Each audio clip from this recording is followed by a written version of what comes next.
Bismillah ar-Rahman ar-Rahim, alhamdulillah, wassalatu wassalam ala rasulillah, sallallahu alayhi wasallam. This is your brother Gabriel al-Romaani recording for Daily Reminder. قال سفيان الثوري رحمه الله ما عالجت شيء أشد علي من نيتي. That Sufyan al-Thawri, may Allah subhanahu wa ta'ala have mercy on him, said, I did not find upon myself, I did not encounter, I did not experience anything harder upon myself than my niyyah, my intention.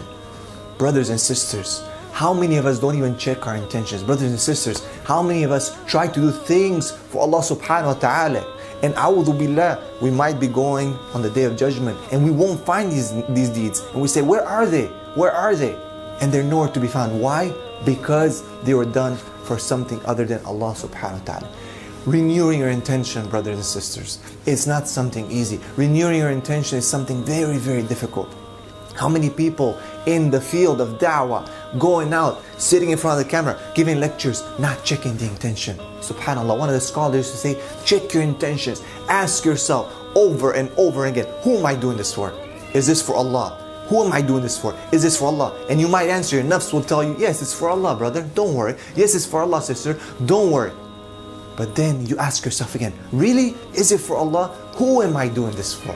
Is this really for Allah subhanahu wa ta'ala? Ask yourself over and over and over again till you, from the inside, are honest with yourself that maybe it's not for the sake of Allah. And you renew your intention and you change it and you ask Allah subhanahu wa ta'ala to change your niyyah. Allahumma aslih niyyatna. Oh Allah, change our niyyah. Oh Allah, perfect and make our niyyah to be sincerely for your sake, oh Allah.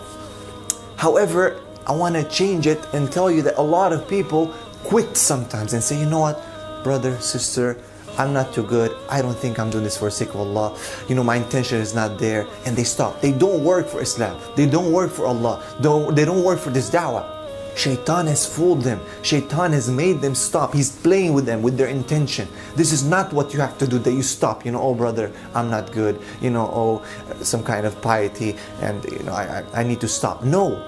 You need to fight. It is a war. This is Sufyan al-Thawri. He is a mountain of hadith. He is a mountain of a scholar of Islam. And he finds it hard upon himself to deal with his niyyah. Umar al-Khattab radiallahu anhu, he used to fight with himself, with his nafs. And he used to say, he used to put himself down. He used to humble himself. And he used to say, I want to show the nafs of Umar. Who is Umar? I want to show who I really am. Because he knew his real value. He knew his real worth. And they used to do these kind of things to put them down. And that's why Allah subhanahu wa ta'ala has given us, through His Messenger Muhammad sallallahu alayhi wa sallam, this beautiful thing. Whoever humbles himself for the sake of Allah subhanahu wa ta'ala, whoever humiliates himself for the sake of Allah subhanahu wa ta'ala, Allah subhanahu wa ta'ala will raise him. Allah subhanahu wa ta'ala will lift him up. Allah subhanahu wa ta'ala will raise his worth. So try to always practice something. Wallahi, brothers and sisters, try to practice something that will humble you. Try to remember your sins that will humble you. Try to remember the things that you have done that will humble you and put you in check and show you who you really are. So that the people, when they look at you and they praise you, you know that that riyah, that show off will not enter your heart, because you know your real worth. When you stand in front of a camera, there used to be, subhanAllah, one of our teachers, he used to say something amazing. He used to say, when you stand in front of the people or a camera or whatever, you look at your crowd, you should be, if your niyyah is sincerely for the sake of Allah, you should be able to give the same type of lecture with the same enthusiasm to a bunch of trees as you do to 1,000 or 2,000 or 3,000 people in front of the YouTube viewers, or so on and so forth. The same way, the same enthusiasm, the same strength, if you are doing it for the sake of Allah subhanahu wa ta'ala. So again, remember, niyyah is something very hard that we struggle with. All the scholars, previous scholars, struggle with it. The Sahabas struggle with it. And as Prophet Muhammad told us, إِنَّمَا الْأَعْمَالُ بِالنِّيَّاتِ, that indeed each action indeed is according to its intention. So we have to renew this niyyah. We have to fight with this niyyah. Second point, you don't stop your da'wah. You don't stop your work. You fight, you renew. You fight against shaitan, you fight against your nafs, and you never ever ever stop.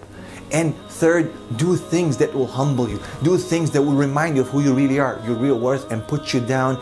And this will make you more humble. I leave you with a story. A brother, an amazing brother, a doctor, someone who is successful in this dunya. We used to sometimes catch him, people used to catch him cleaning the toilets in the masjid, hiding. And when they asked him, why do you do that? He says, subhanAllah, it humbles me. It humbles me. It makes me know who I really am. Dear brothers and sisters, remember your niyyah. Check it. Who are you really doing it for? Is it for Allah? Is it really for Allah?